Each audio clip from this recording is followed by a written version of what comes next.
Depois de conferir o lançamento do Razer 40 Ultra lá em Nova York, chegou a hora de trazer o top de linha dobrável da Motorola aqui para nossa bancada. E como por lá foi um contrato bem rápido, eu acabei trazendo algumas curiosidades para o Brasil e quero falar sobre elas no vídeo de hoje. Vem comigo? Se você gostar do Moto Razer 40 Ultra, tem links na descrição. E comprando por lá, você continua ajudando a gente a trazer conteúdos como esse aqui no canal. E eu tenho duas dicas para você sempre economizar em qualquer compra online. A primeira é o nosso grupo de ofertas no Telegram, que sempre tem boas promoções que o nosso time separa. A segunda é baixar o comparador de escolha segura no seu celular Android ou extensão no seu navegador. Ele compara preços, mostra o histórico, testa cupons e te avisa quando aquilo que você procura chegou no preço que você quer pagar. Recados dados, bora analisar o Moto Razer 40 Ultra? Então sobe a vinheta!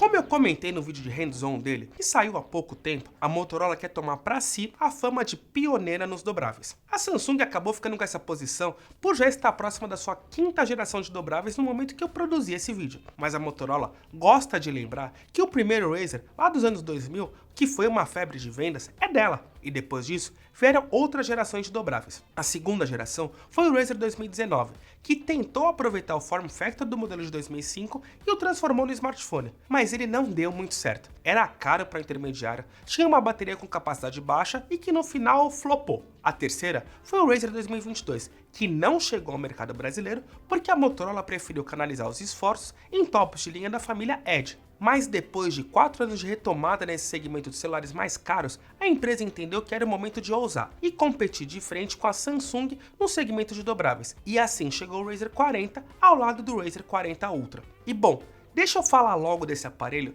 porque tem bastante coisa para abordar. Eu quero começar pela tela. A Motorola divulgou que o display interno tem construção com Ultra Thin Glass, que é o mesmo nome do vidro usado pela Samsung nos seus dobráveis. Mas olhando ele fechado, você percebe que não tem nenhum espaço entre as duas metades da tela. Em compensação, esse vinco entre as duas partes é pequeno e não atrapalha o uso. Você esquece dele em poucos minutos. E tem um detalhe que eu percebi, que usando com a capinha que a Motorola traz na caixa, ele parece que não abre totalmente, mas é uma impressão. Ele chega aos 180 graus de abertura. E assim, eu tô falando de um display grande, uma tela AMOLED de 6.9 polegadas. Ela é um pouco mais esticada, com proporção 22:9, tem resolução Full HD, brilho de 1400 nits de pico e taxa de atualização de 165 Hz. Ela é ótima, bem calibrada e confortável para usar em qualquer tipo de situação. Tem o detalhe dela ser do tipo LTPO, então, quando você escolhe a taxa de atualização mais alta, o sistema decide qual é a melhor para aquilo que você estiver fazendo, entre 1 e 165 Hz. E se você deixar no padrão, ela trava em 60 Hz. A Motorola vem investindo em boas telas AMOLED em seus tops de linha mais recentes. E isso tem colocado a marca bem próxima das suas principais concorrentes. No caso do Razer 40 Ultra, ele não deve quase nada para os seus concorrentes da prateleira mais alta, seja da Apple ou da Samsung. Passando para a construção, as bordas são de metal e a dobradiça é feita em alumínio da série 7000. Os botões de volume e energia com sensor biométrico ficam do lado esquerdo e a posição é quase perfeita com ele aberto, ficando um pouco mais alto que o normal, mas irretocável quando o aparelho está fechado. Do lado oposto fica a gaveta para chip físico e ele aceita eSIM como segunda linha telefônica. Tem um microfone no topo e outro embaixo, onde estão os alto-falantes e a entrada USB-C. O detalhe é que na traseira, as versões verde e a Viva Magenta contam com acabamento em vegan leather, mas o preto é em vidro. Esse acabamento é um pouco mais frágil e ficou com alguns arranhões depois de uma tarde de fotos na rua, indo e voltando para o bolso sem a capinha. Então, a Motorola não mandou essa case de proteção à toa e eu já peço desculpa pro pessoal. Depois de passar rapidinho pela construção, eu quero falar daquilo que é o grande diferencial desse aparelho, que é a sua tela externa, e eu já vou aproveitar para corrigir algumas informações que eu falei errado no vídeo de hands-on. Essa não é uma telinha, mas um display respeitável de 3.6 polegadas, com tecnologia AMOLED, com suporte ao HDR10 Plus, taxa de atualização de 144 Hz e pico de brilho de 1100 nits. A tela tem formato quadrado e proteção Gorilla Glass Victus, mas muito mais do que a ótima qualidade desse display externo, que não serve apenas para ver notificações rápidas, ele abre um mundo novo de possibilidades que realmente fazem a diferença. Primeiro, porque a Motorola conseguiu portar o Android padrão para essa tela externa. E tem um fator que eu não sabia. O Google não dá suporte ao Android para esse segundo display. Então, toda a implementação e otimização do software para rodar aqui foi feita pela fabricante e ela fez um ótimo trabalho. Começando pelo painel rápido, arrastando de cima para baixo, que é perfeitamente utilizável, a área de notificações e os botões de navegação, que estão por lá, e tudo roda perfeitamente. Você ainda consegue fazer ligações e basicamente abrir qualquer aplicativo, e ele força a resolução para essa tela externa.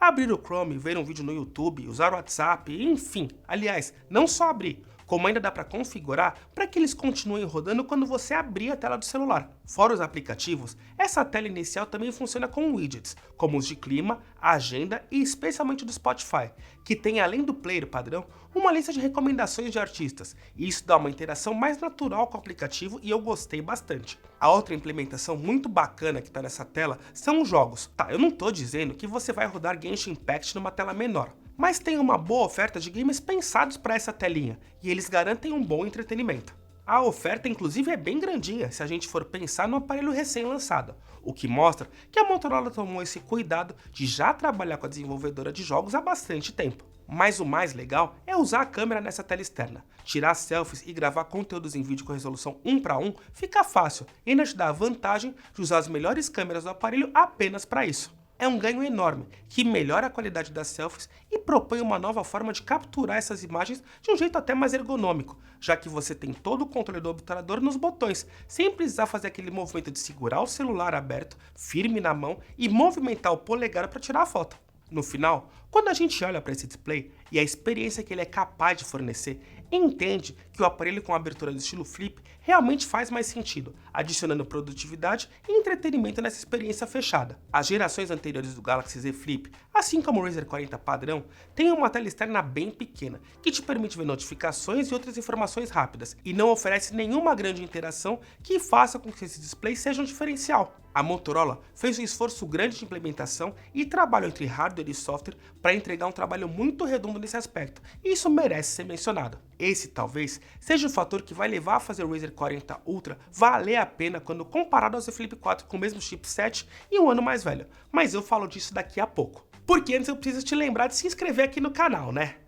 Então já que você parou para ouvir esse recado, se inscreve no canal e também ativa o sininho para sempre ser notificado de quando tem um vídeo novo aqui, fechou? E bora continuar. Mas por falar em chipset, a Motorola adotou aqui o Snapdragon 8 Plus de primeira geração, que é construído em 4 nanômetros e tem GPU Adreno 730. Muito provavelmente, como esse aparelho teve um período maior de desenvolvimento, ele já estava em fase adiantada de produção quando surgiu o Snapdragon 8 de segunda geração, e por isso a escolha foi por um SoC do ano passado. A outra hipótese é o corte de custos na hora de fechar o preço, mas isso faz menos sentido na minha visão. Mas olha, o Snapdragon 8 Plus de primeira geração tá longe de performar mal.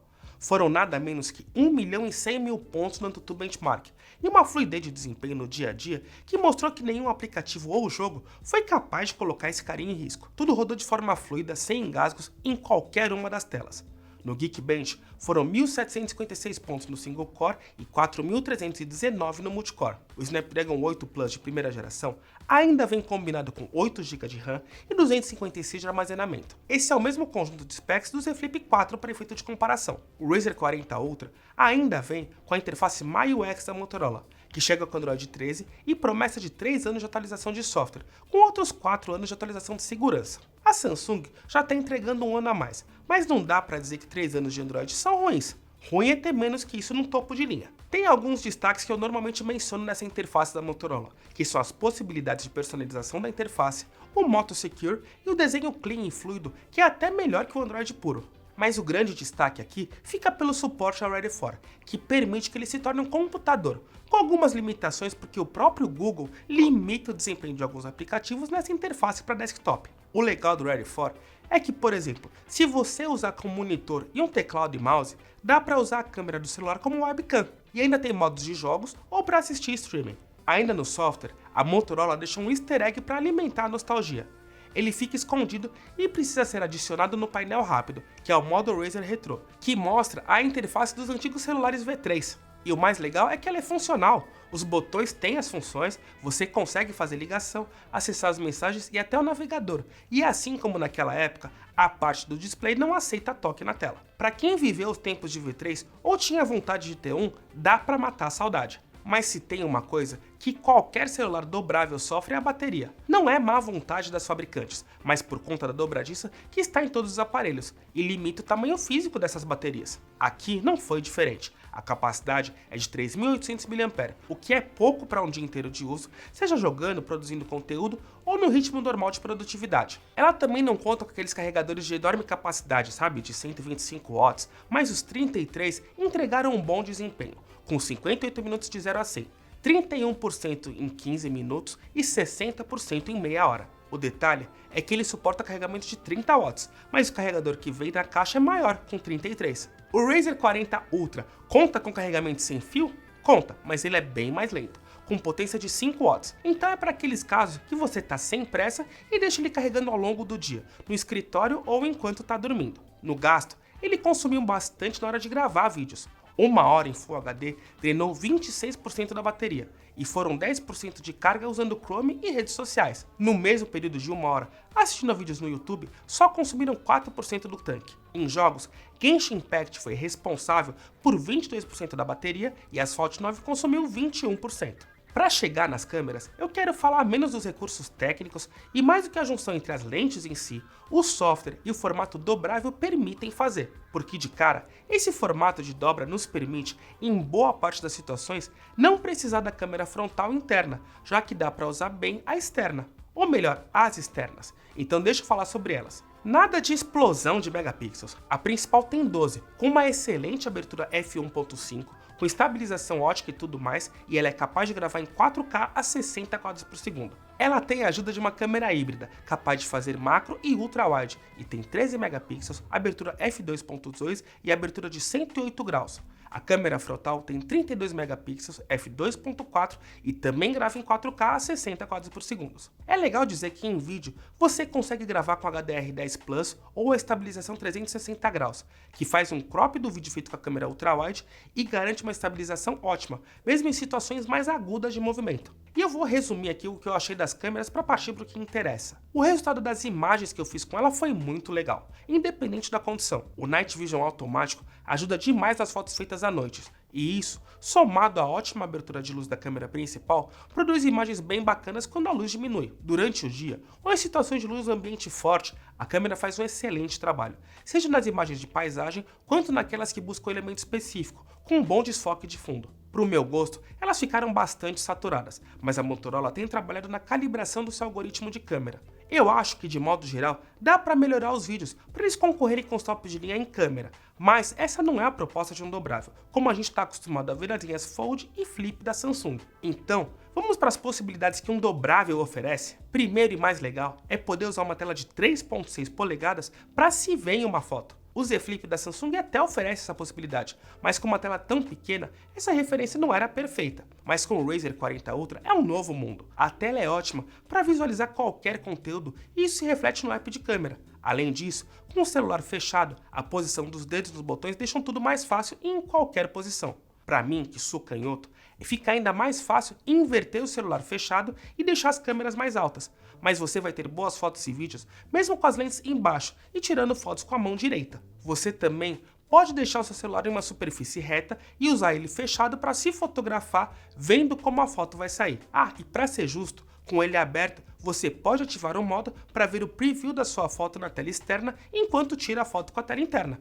Outra coisa muito bacana é relembrar os tempos do início dos anos 2000 e usar o Razer como uma handcam, daquelas que você segurava com a mão e abria uma telinha para ver o que você estava gravando. E no geral, o que eu mais gostei aqui foi da experiência. Não é apenas sobre a qualidade das imagens, mas como você consegue trabalhar para obtê-las. E aqui, o Razer 40 Ultra merece os elogios pelo ótimo trabalho que fez, hardware, software e inteligência artificial caminhando juntos. O Razer 40 Ultra representa talvez o maior passo da Motorola desde a sua investida no segmento de tops de linha em 2020. Ela aprendeu com os erros do seu Razer e adicionou aquilo que vem fazendo e bem no hardware e software da linha Edge, que a gente tem trazido para o canal nesses anos. O resultado foi um celular muito bacana em todos os aspectos. Ótima construção, bonito, bem desenhado, software maduro, excelente desempenho e uma experiência de câmera no mesmo nível dos dobráveis que a gente já testou. Claro que isso tem um custo e não é barato. Aliás, espera, eu preciso falar aqui que eu acertei o meu palpite no vídeo de hands-on, porque se eu errasse vocês iam me zoar, né? Então, tá aí. Como eu chutei na época, são R$ 7.999 e as vendas começaram no dia 15 de junho. E você deve estar curioso para saber, vale apostar nele ou no Z Fold 4? A minha resposta é que é um raciocínio complexo. Os dois têm o mesmo chipset, mas a realidade é que o Razer 40 Ultra deve ter um concorrente real nos próximos meses, quando a Samsung lançar o Z Flip 5, que deve ter uma tela externa maior, e aí a gente vai ter dois dobráveis com a mesma experiência de duas telas funcionais, interna e externa, competindo. Mas no geral, o conjunto que a Motorola trouxe vai fazer do Razer 40 Ultra um dos aparelhos mais interessantes do ano e vai ser uma pedra real no sapato da Samsung, que vai ter um concorrente à altura para o seu Z Flip no mercado ocidental, perdendo um pouco da hegemonia que adquiriu no segmento de celulares dobráveis nos últimos anos. E para isso, os pontos fortes do Razer 40 Ultra, além dos que eu já elogiei, são os 3 anos de atualização de software e o excelente desempenho do hardware, mesmo estando defasado pela segunda geração do Snapdragon 8. Mas é a tela externa que realmente chama a atenção, pela qualidade, mas especialmente pelas funcionalidades. É por esse motivo que mesmo nesse preço salgado, eu recomendo o Razer 40 Ultra para quem estiver interessado num dobrável do estilo Flip. Mas essa é a nossa opinião. E você, o que achou? Me conta aqui nos comentários, aproveita para deixar o like se você gostou do vídeo, não esquece de se inscrever e compartilha esse conteúdo com aquele amigo ou amiga que está interessado num celular dobrável e querendo testar novidades, fechou? Da minha parte eu fico por aqui e espero ver vocês nos próximos vídeos. Um grande abraço, meus queridos!